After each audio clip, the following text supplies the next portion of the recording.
2022 Sunday. This is episode 201, WCICON 2022 recap, and 100K withdrawal to buy a home.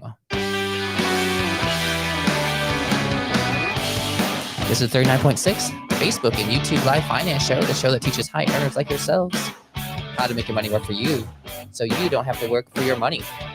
Talk general investing, taxes, real estate, syndications, Airbnb, paying for college, paying for childcare, and even the car you drive. It's been a while. Sorry for the delay. Try to get back to doing this at least weekly.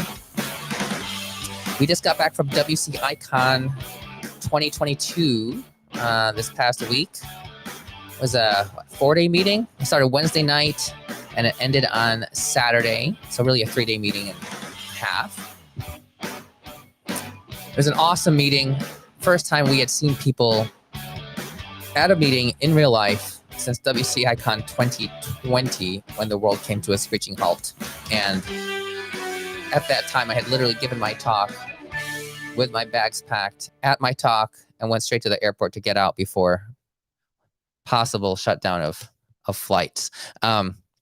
Yeah, that was crazy. This 2022 WCICON in person went by unbelievably smoothly. Last year it was virtual. This year it was hybrid. I was on the fence about going, but as Omicron numbers had gone down, I ended up going, and my wife, Kate, gave an amazing presentation on date nights, money date nights with your spouse. There was a whole track for couples with a bunch of talks related to marriage and money, and they were awesome. And it was just incredible to see all the people in real life again. The conference was in Scottsdale, Arizona. Phoenix, Arizona, on the north side at a JW Marriott resort, JW Marriott Desert Ridge. Beautiful resort with golf if you're into that. Pickleball with actual pickleball courts, which I'd never actually played before, but pickleball is tons of fun. I love playing squash. I haven't played in years. Pickleball is a nice kind of a hybrid, smaller court than tennis, and just incredible amounts of fun. We need to have more pickleball next year, Jim. I think you would agree with that if you're listening to this. So that was good times.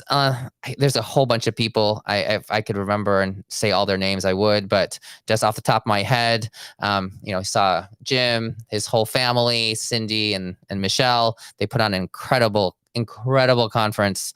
Bonnie Koo, Leaf, Fishers on Fire, Peter, PIMD.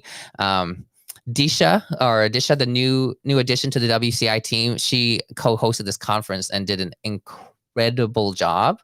Good job, Disha. Bonnie was signing her book. Kate brought her hardcover book to get signed by Bonnie. Nisha Mehta, of course, some Fishers and Side gigs. And let's see here, Barbara Hamilton. And Nisha also brought her husband Parag, who I'm glad to have been able to meet in person. Hala, who I got to meet in person for the first time. Of course, Leiti and Farial were there. A whole bunch of people. This was just a star-studded cast. Corey Fawcett and okay, I'm done naming names, but it was just an awesome meeting. So next year, it'll actually be in WCICON. It'll be in the same resort in Phoenix. So the dates were announced at the end of the meeting. They're going to be in March 1 to March 4, 2023 at the same place.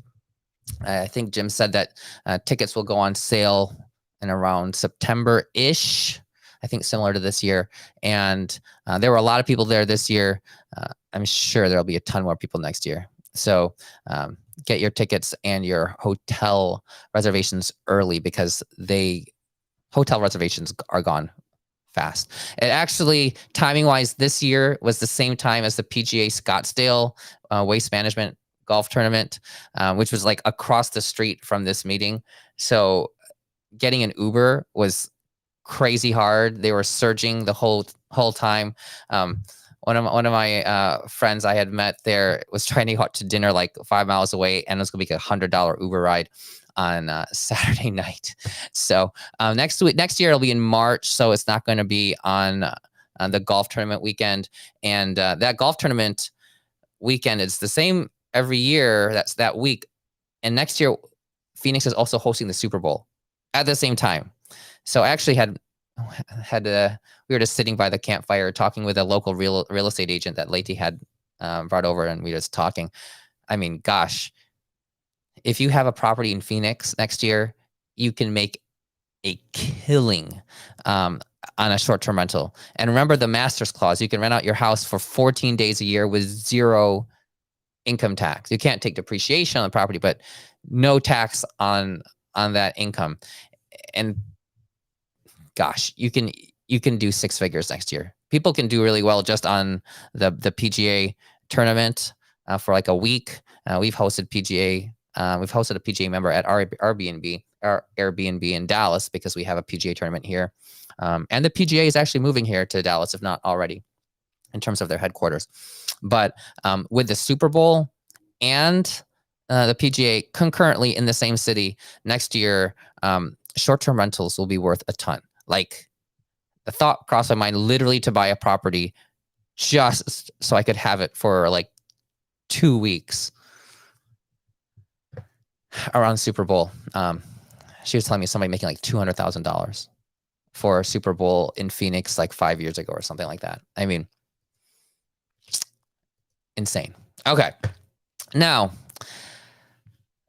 there was this anonymous post on a Facebook group, and there are so many anonymous posts, and I would say the vast majority of them don't need to be anonymous. This one appropriately so, and this one actually literally kept me up. I saw this on Friday night, and I had trouble sleeping on Friday night, and I woke up on Saturday morning. First thing I thought about was this. After I'd already replied to the post and kind of made all my thoughts about it and put that out there. But the post involves a couple, a married couple, and they took a withdrawal, an early withdrawal last year, okay, in 2021 for well over $100,000. Okay, let's just say $150,000. And in doing this, their total taxable income for the year had gone over $500,000. And they were told by their accountant after, I guess, prepping for their taxes for 2021. Speaking of which, this year we're actually kind of on track. I mean, we're not going to meet the March, April deadlines, but we actually got our bookkeeping done, I think, for at least for our big business already. So that's a huge step. But they owe like $50,000. And because of this withdrawal, they have to pay tax on it. Now, the original post had said that they had elected to make a withholding of tax of 15%. Now, I don't know how the withdrawal works. I think that on some like websites, when you're trying to withdraw money from a retirement account, it'll give you the option to have them withhold some money for tax, like 15%.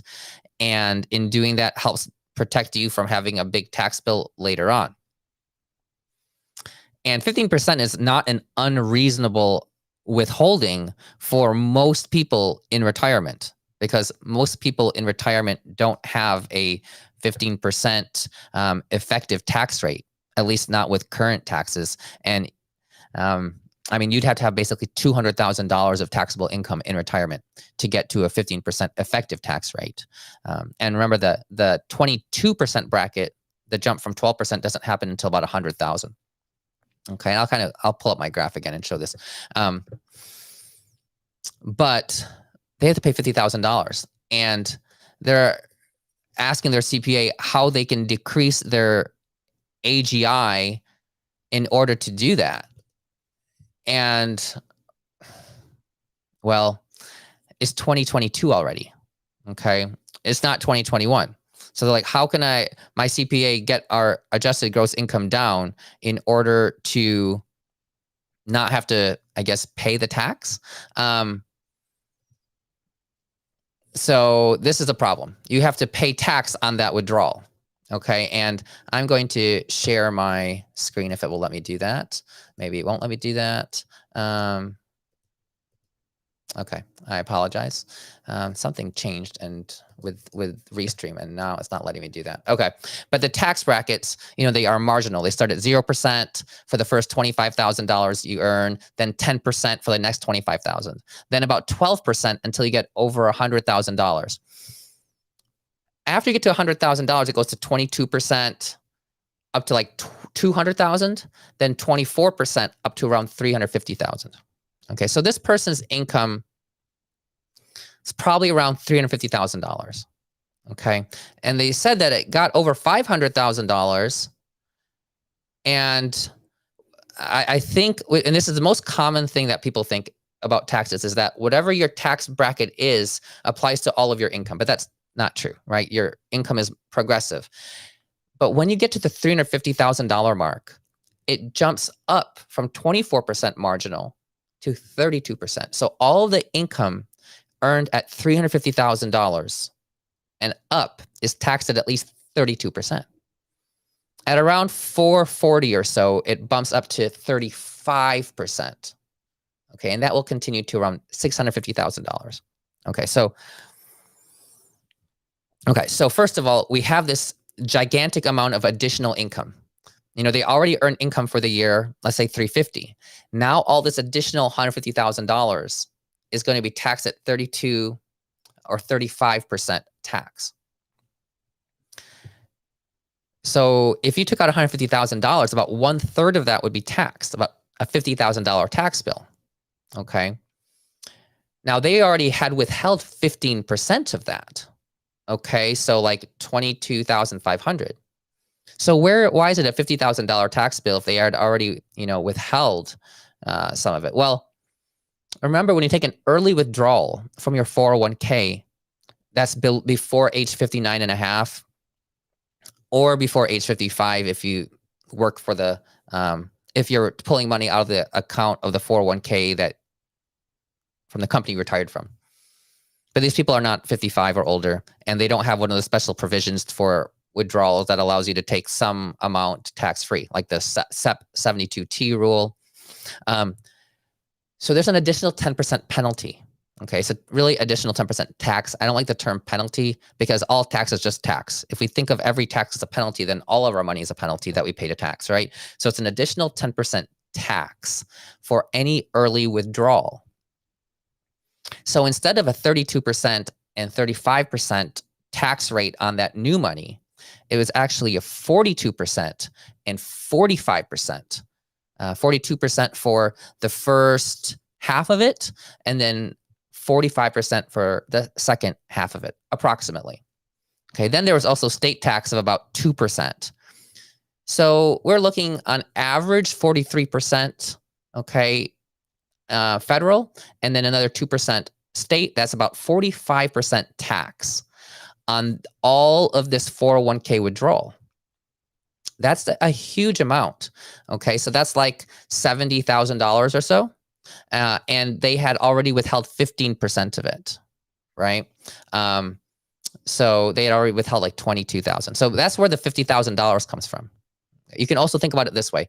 It was all taxed at around 43%, and they paid about 15% tax on it. So there was about 28% left tax to pay, and 28% times that $150,000+ ended up being around $50,000. Okay, it was a little bit more than $150,000 withdrawal. Okay, so that's just the math of this.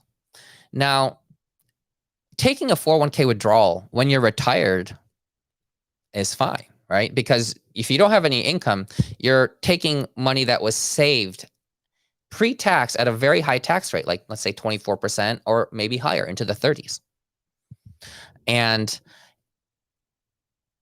when you're retired, that's the way it's supposed to work. You're taking out at 0, 10, 12, maybe 22%. Okay, but that's it. And your effective tax rate is like 10%, maybe a little higher.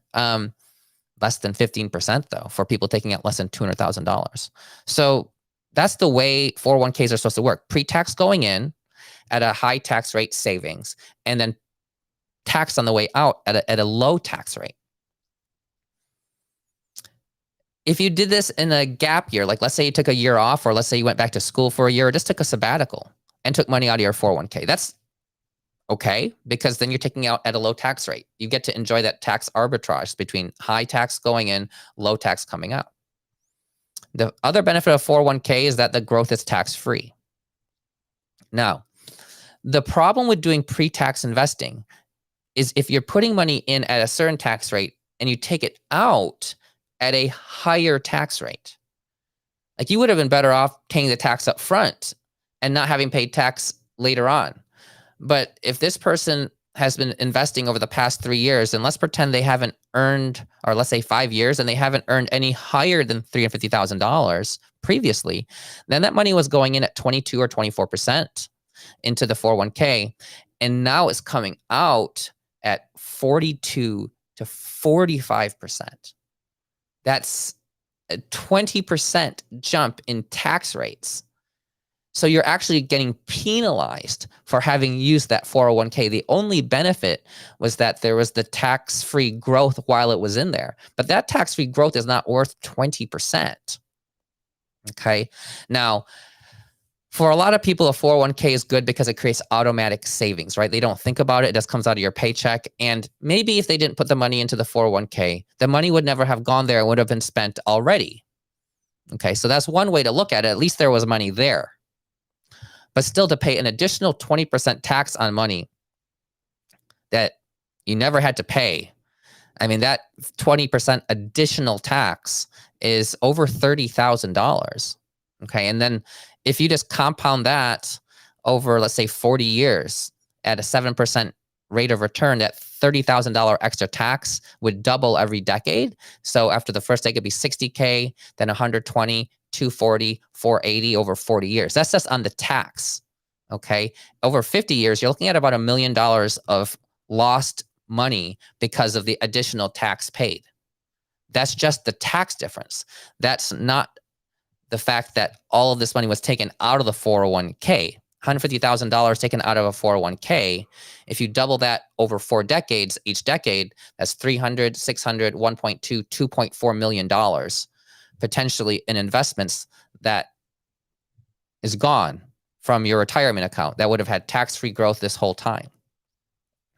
Now, so this is this is going to be very, very costly. Now,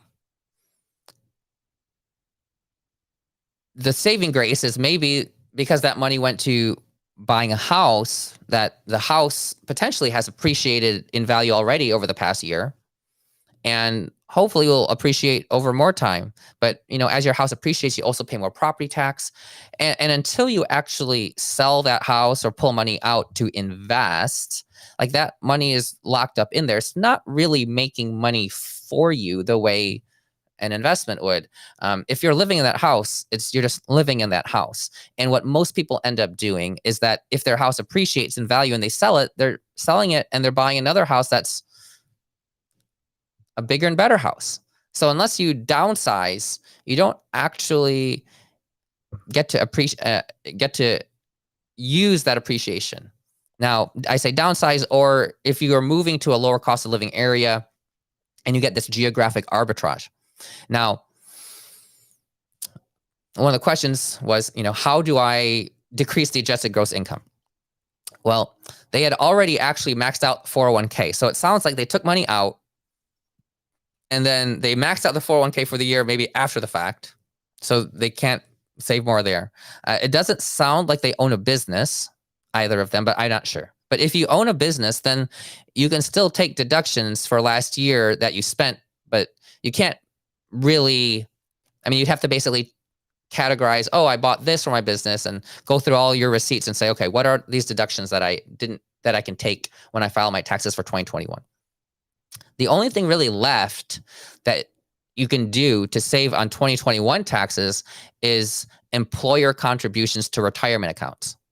Okay, so if you're a 1099 and you are sole proprietor and you have a solo 401k or a SEP IRA, you can do employer contributions to your retirement accounts by March 15th, for example. Okay, you could put money into a SEP IRA. If you made $290,000 of net income minus half of self-employment tax, then you would be able to fully contribute to the SEP IRA $58,000.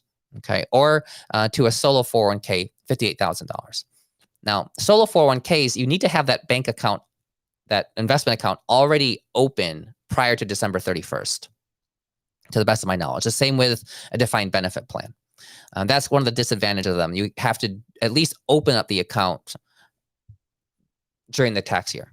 A SEP IRA, one of the big benefits is that you can literally open up the account after the fact in March and fund it by March 15th, and it'll count for the prior year. It's kind of like an IRA contribution, your regular IRA. You can do it in March or April for the previous year. It's one of the things that the government gives us as a gift, where you can pretty much figure out your whole tax situation after the fact, and then say, how do I want to change my tax situation? And that's how you can do it. Now, if you owned a business, as I mentioned, there's all those other options for deductions and how you can categorize things. And if you owned real estate actively or non-passively, like an Airbnb short-term rental, and you self-manage this, and you meet a number of criteria, like more than 100 hours per year, more than anybody else in the that's working on that property, and also median days of, or average days of stay less than 7 per booking, then you can qualify that rental activity as potentially non-passive. Okay, now this is something to discuss with your CPA, but if that money is non-passive, then you can take that depreciation loss or take bonus depreciation potentially, depending when you bought this property. If you bought it within the past few years with the new tax laws, that bonus depreciation you could take for 2021 with a cost segregation. And I talked about this in a previous video because we did this for tax year 2020, I believe. And that can accelerate some of your losses to decrease your adjusted gross income. And so that can be something you can do as well. Right? When we did it, I had the cost segregation analysis done after the tax year was over, because I knew we were going to owe, like, I don't know, $50,000, and we had to figure out a way to get rid of this. So we did that. We decided that year to do the cost segregation analysis, take bonus depreciation. Actually, not bonus depreciation, just cost segregation, because our property was bought in 2016. So, but even with cost segregation, it accelerated some of the losses to help us out. Okay, and it's continuing to help us out for probably another couple more years. Now, so this is a very challenging situation. There are some other some situations where this might not be as bad. Like Lathy and Kenji talked about cashing out their 401k accounts previously, and early, subject to the 10% penalty. But a big difference between that situation and this situation is when you're taking that money out, what Lathy and Kenji did is they took the money out literally to use that cash to buy investment properties, right? That would generate tax losses. And those tax losses offset the tax liability of the withdrawal, or at least made it very cost effective to make that, because you're basically taking something that's already tax advantaged in a 401k and putting it into another vehicle that's actually more tax advantaged than a 401k. Okay. And that asset also cash flows, and those assets have appreciation. And if you're basically trading one investment that's tax efficient and good for something that is more tax efficient and even better, because you have the knowledge and ability to make these better investments, then it can make a ton of sense.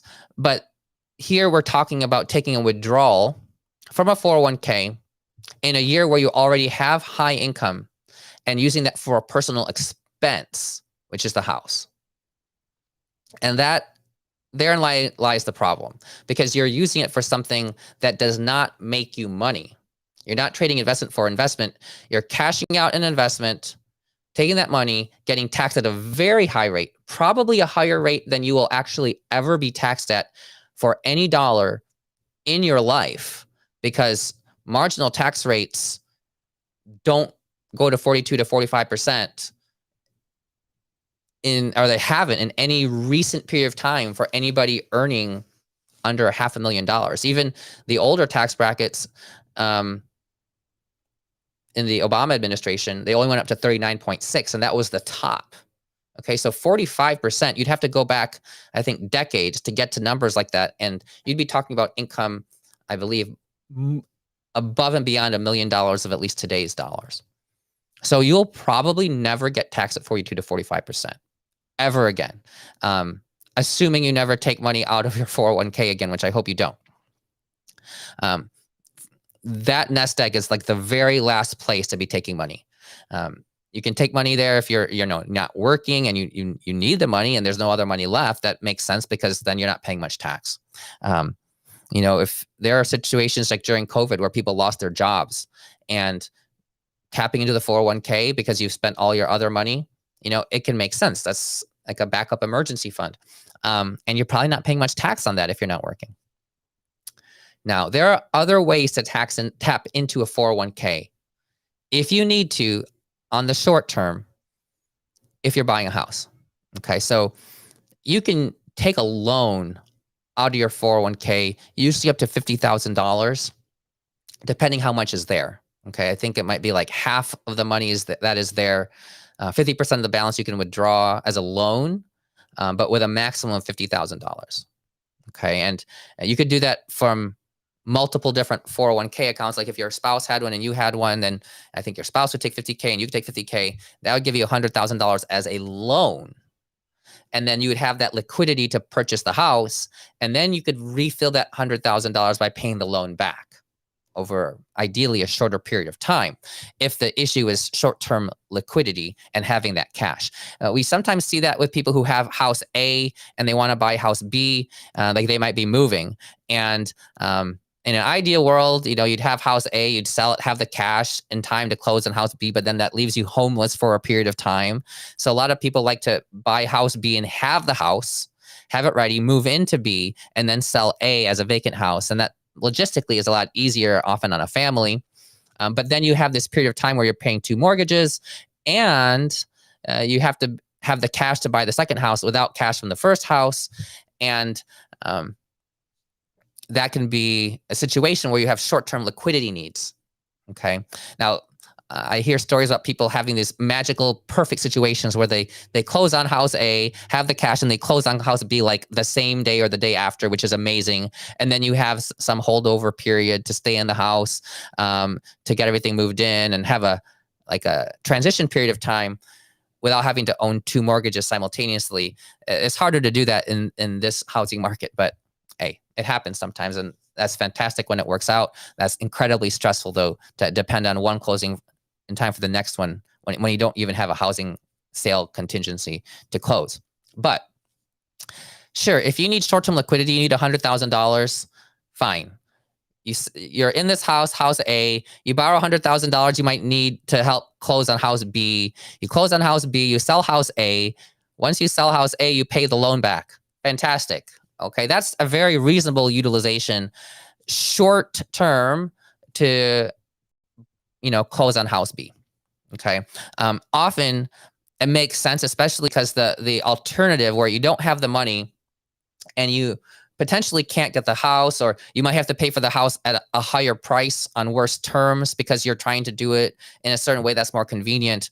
The interest rate on a 401k loan is not much. It's often like 6% or less, and it's simple interest. And over a short period of time, it's nominal compared to potentially paying a higher, sales price on a purchase of a house. Okay, so that's one thing. Now, IRA money, IRA money is also very different from 401k money. IRA money, if you take money out of an IRA, you can put money back often within I think it's a 6-month rule where you can take a distribution and then put it back in. Sometimes people do that when they're trying to roll money from one IRA to another, but it's inconvenient to do that. So they'll just cash one out and then they'll put money over somewhere else. And that's in an IRA. Very, very different from a 401k. So I think that's yeah, that covers that situation. There's so many things that people can learn from this one situation, which is why I thought it was so important to discuss, because there's a lot of other ways to skin a cat if you need short-term liquidity. And the last thing you would ever want to do to get cash is to take an early withdrawal from 401k in a year you're earning high income. If you're earning $350,000, you really should be able to save enough money to buy the house you want with a down payment. I mean, even with a physician mortgage, a lot of them are going to be at 5 to 10% down, maybe a slightly higher interest rate. But I mean, interest rates fluctuate, and they have been very low for the past year to 2 years, and they're going up very quickly right now, up like a whole percent. So getting a physician mortgage, which might be 0.25% higher, sure beats paying an extra percent just because you waited another month and the interest rates skyrocketed, right? I mean, that's what we did with our first house. We got a physician mortgage, actually, and our second house. We got a physician mortgage and paid 0% and then 5%. And it worked out because, you know, we got those houses, got those mortgages. And then when the market interest rates had gone down, you know, we were at least able to refinance if we wanted to, but at least we were locked into that investment property. Now, and that's one of the things, is that people want to get locked into a house because they're very concerned about inflation, and real estate inflation in particular. The housing prices just keep on going up, and they're like, well, I need to buy my house now before it gets even more expensive. I'll get priced out, which is a very reasonable thought, if that actually happens. And housing markets prices in general do go up, and I don't think this housing market is the same as the 2008, because people are buying houses with much stronger credit than they were buying them at that time. But certainly, I mean, it can be like right now, it's February, and I'm seeing we had a house, $1.9 million, a couple blocks away, was listed on Fridays, already under contract. A new build across the street from us, they listed at 2.5, which is a pretty high price for our block.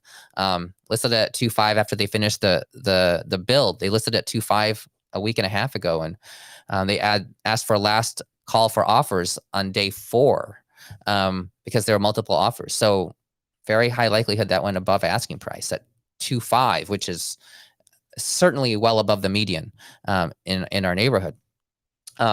Houses, even at that price point, are still going very fast. So I understand the concern about prices going up, but if you're not in the position to qualify for a mortgage, with the income you have and the assets you have at the time,